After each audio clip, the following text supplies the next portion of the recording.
Hollywood has always painted Goldie Hawn as the eternal sunshine girl, the giggling blonde from Laugh-In who became America's sweetheart, and never lost that infectious smile. We watched her dance and laugh and charm her way through decades of romantic comedies and feel-good movies. Her image is so sparkling and positive that we assume she loves everyone and everyone loves her. But behind that famous giggle and those twinkling eyes is a woman who has survived in one of the most brutal industries on earth for over 50 years. You do not last that long in Hollywood by being naive or by letting people walk all over you. Get ready to see a side of Goldie Hawn that does not make it into the highlight reels. This is the story of 6 actors who discovered that beneath the sunshine is a woman who does not forgive and does not forget when you treat her badly. Number 1. Chevy Chase's Disaster of Foul Play was supposed to be a fun romantic comedy thriller that would showcase Goldie Hawn's comedic talents, alongside one of Saturday Night Live's biggest breakout stars. Chevy Chase was riding high on his SNL fame, and his ego was even bigger than his career momentum. From the very first day of production, it was clear that Chevy had no respect for Goldie as a comedian or as a professional. He constantly tried to upstage her in scenes and would add lib lines that were designed to make him look funnier at her expense. Goldie, who had been doing comedy successfully for years before Chevy even appeared on television, found his behavior insulting and amateurish. She tried to address it professionally by speaking to him directly about the importance of collaboration and making sure both characters worked in the story. Chevy dismissed her concerns with the kind of arrogance that only a man who has been told he is a genius for 2 years can muster. He actually told her that she should be grateful to work with him because he was the hot commodity, and she was just a television actress trying to stay relevant. This comment was particularly offensive because Goldie had already won an Academy Award and had a successful film career, while Chevy had done basically one thing that people liked. The tension on set became so bad that crew members dreaded scenes where Goldie and Chevy had to work together. He would show up late and unprepared and then blame delays on everyone else. He made inappropriate comments to Goldie that crossed the line, from playful flirting into actual harassment. When she called him out on this behavior, he accused her of not being able to take a joke and not understanding comedy. The director was too weak to control Chevy's behavior, so Goldie had to protect herself and maintain professionalism despite working in a hostile environment. Years later, when asked about the experience, Goldie was diplomatic in public, but people close to her knew the truth. She considered Chevy Chase one of the most unpleasant and unprofessional people she ever worked with. His talent did not justify his behavior, and his ego was completely disconnected from his actual abilities. As the great Katharine Hepburn once said, plain women know more about men than beautiful women do, because beautiful women do not have to listen. Goldie had been dealing with insecure men underestimating her intelligence her entire career, and Chevy Chase was just another example of a mediocre man being overconfident. She made sure never to work with him again, and when his career collapsed under the weight of his own terrible behavior, she felt vindicated. Chevy Chase proved that talent without decency leads nowhere, and Goldie had no sympathy for him. When Hollywood finally stopped tolerating his act. Number 2. Bill Murray. This one shocks people because Bill Murray has been rehabilitated in popular culture as this quirky, lovable legend who can do no wrong. But Goldie Hawn worked with Bill Murray, and she saw a very different side of him than the carefully crafted public image. Their problems did not stem from one project, but from multiple interactions over the years, and a fundamental clash of personalities and professional approaches. Bill Murray built his career on being unpredictable and spontaneous, which sounds great in theory, but in practice often means being unreliable and disrespectful of other people's time. Goldie is a professional who prepares thoroughly and expects the same from her collaborators. When they crossed paths on various projects, Bill's approach drove her absolutely crazy. He would not show up for scheduled rehearsals, claiming that rehearsal killed spontaneity. He would completely ignore the script and do whatever he felt like in the moment, regardless of how it affected other actors in the scene. For someone like Goldie, who builds her performances carefully and thinks about character arcs, And story structure, this kind of chaos was not creative freedom, but selfish unprofessionalism. The real breaking point came during a project where Bill was supposed to be supporting Goldie's vision, but instead kept undermining her authority. He would make jokes at her expense in front of the crew and treat her suggestions as if they were cute but irrelevant. The condescension was subtle but constant, and it made Goldie's job infinitely harder. She tried to address it with him directly, but Bill hid behind his persona, claiming he was just being funny and she was being too sensitive. This is a classic tactic of men who disrespect women and then gaslight them about their legitimate complaints. Goldie was not fooled and she was not amused. She saw Bill Murray as someone who had confused being difficult with being deep, and who used his quirky reputation as an excuse for bad behavior. Other people in Hollywood might worship at the altar of Bill Murray, but Goldie knew the truth. He was often mean and almost always inconsiderate, and his so-called spontaneity was frequently just laziness disguised as artistic choice. The director Harold Ramis, who worked with Bill extensively, had a famous falling out with him that lasted decades, and Goldie understood exactly why. Bill Murray could be brilliant, but brilliance does not excuse treating people badly. Goldie made it clear through her choices that she had no interest in ever working with him again. When stories emerged years later about Bill's difficult behavior on other sets and his clashes with other actresses, Goldie was not surprised at all. She had seen it firsthand and had refused to enable it by pretending everything was fine. Her hatred for Bill Murray was not about jealousy or pettiness, but about recognizing that someone's public image and their private behavior can be completely different things. Number 3. Burt Reynolds. Burt Reynolds in the 1970s and early 1980s was one of the biggest movie stars on the planet. He was handsome and charming and had that southern charisma that made him a box office king. He was also one of the most difficult and egotistical actors Goldie Hawn ever encountered. They worked together during the height of Burt's fame, and Goldie got to see up close how success and unchecked ego can turn someone into a nightmare. Burt had very specific ideas about how he should be presented on screen, and those ideas always involved him looking better and more heroic and more attractive than anyone else in the movie. He would demand that his scenes be shot from certain angles, and that lighting be adjusted to favor him, and that other actors be positioned in ways that made him the dominant figure in the frame. For Goldie, who was supposed to be his equal co-star, this was insulting and absurd. She was not some prop designed to make Burt Reynolds look good. She was an Academy Award-winning actress with her own career and her own fans. But Burt treated her like she should be grateful for the opportunity to stand next to him on screen. The sexism was blatant and constant. He would openly comment on her appearance and make suggestions about what she should wear and how she should do her hair, as if she were a doll he was dressing up. When she pushed back on his interference, he became defensive and mean. He made comments to crew members about her being difficult and hard to work with, which is the standard playbook for men who want to punish women for not being submissive. Goldie had worked with plenty of leading men who were confident without being controlling, but Burt Reynolds could not tell the difference between confidence and insecurity. His need to dominate every scene and every situation revealed how fragile his ego actually was. The famous acting coach Sanford Meisner taught that acting is behaving truthfully under imaginary circumstances, but Burt Reynolds was more interested in looking good than being truthful. Goldie found this approach shallow and boring and completely at odds with why she became an actress. She wanted to create real characters and tell meaningful stories, while Burt just wanted to maintain his image as the coolest guy in the room.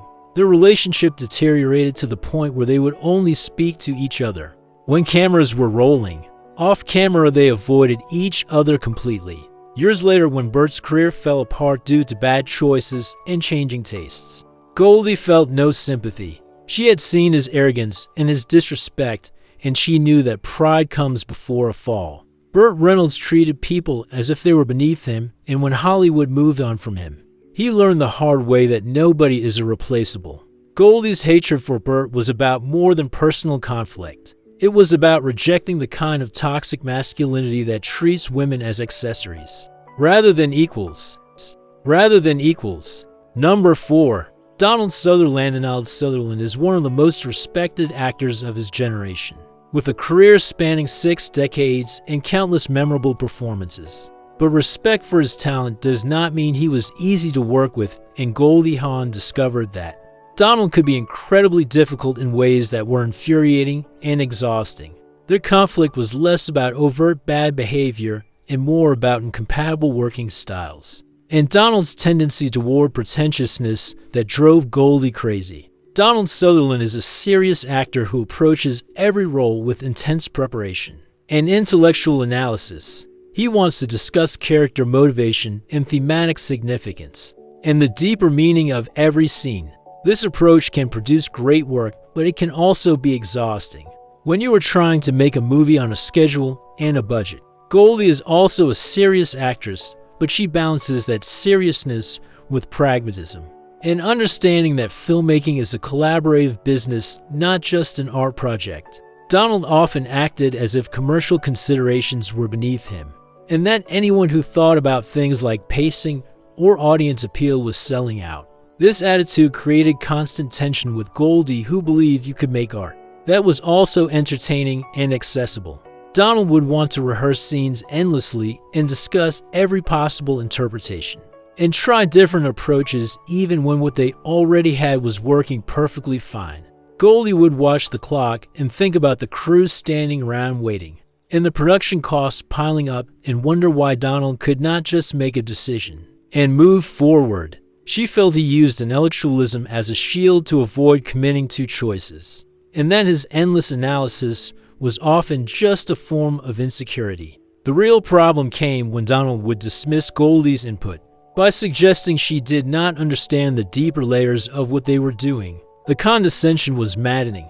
Goldie had studied acting and had worked with some of the best directors in the business, and had proven her talent with both comedy and drama. She did not need Donald Sutherland explaining basic concepts to her as if she were a student and he were the professor. This dynamic is something many accomplished women face when working with intellectual men, who assume that femininity equals superficiality. Donald seemed unable to accept that Goldie could be both funny and smart, or both beautiful and deep. He had put her in a box based on her image, and whenever she demonstrated complexity that did not fit his preconceptions, he seemed annoyed rather than impressed. The great actress Meryl Streep once observed that for women in Hollywood, you have to prove yourself over and over, while men are given the benefit of the doubt from the beginning. Goldie experienced this firsthand with Donald, who never gave her the respect he would have automatically given a male co-star with her credentials. Their working relationship was professional on the surface, but cold and strained underneath. Goldie made it clear she had no interest in repeating the experience. She did not hate Donald Sutherland for being a bad person, but for being an exhausting presence, who made work harder than it needed to be, and who never recognized or acknowledged his own condescension. Number 5. Bruce Willis. Bruce Willis, at the height of his action star fame, was known for being charming to fans and journalists, but often difficult and demanding with the people who actually had to work with him. Goldie Hawn experienced this firsthand and came away from the experience deeply unimpressed with both his professionalism and his character. Their collaboration should have been fun because both were established stars with proven comedy chops and action credibility. Instead, it became a battle of wills between an actress who had earned her place through decades of hard work and an actor who seemed to think his recent success made him king of the set. Bruce showed up with an entourage and a set of demands that seemed more appropriate for a head of state than an actor on a film production. He needed specific trailers and specific catering and specific approval over everything from his wardrobe to the shooting schedule. Goldie, who had been a bigger star than Bruce for much longer, had none of these demands and found his diva behavior ridiculous and insulting to everyone working on the film. What really bothered her was how Bruce treated crew members. He was dismissive and sometimes outright rude to people he considered beneath his notice. Makeup artists and assistant directors and production assistants all felt his contempt when he did not get exactly what he wanted exactly when he wanted it. Goldie had been raised to respect everyone on a production because filmmaking is a team effort. and every person's contribution matters. Watching Bruce treat people like servants made her blood boil. She confronted him about it, and he basically told her to mind her own business. He seemed to think that being the star gave him the right to treat people however he wanted. This attitude represented everything Goldie hated about Hollywood ego. Bruce also had a habit of trying to take over scenes and rewrite dialogue to give himself better lines or funnier moments. He did this without consulting Goldie or the director, as if the movie existed solely to showcase Bruce Willis. When Goldie pushed back, he became sullen and difficult and would drag his feet on takes or suddenly claim he needed a break. It was childish behavior from a grown man who could not handle being told no. The legendary director Billy Wilder said that a director must be a policeman, a midwife, a psychoanalyst, a sycophant, and a bastard, but when working with Bruce Willis, everyone had to be a babysitter for a spoiled child. Goldie watched Bruce's later career with interest as stories emerged about his difficult behavior. On set after set, she was not surprised when other actors and directors started refusing to work with him.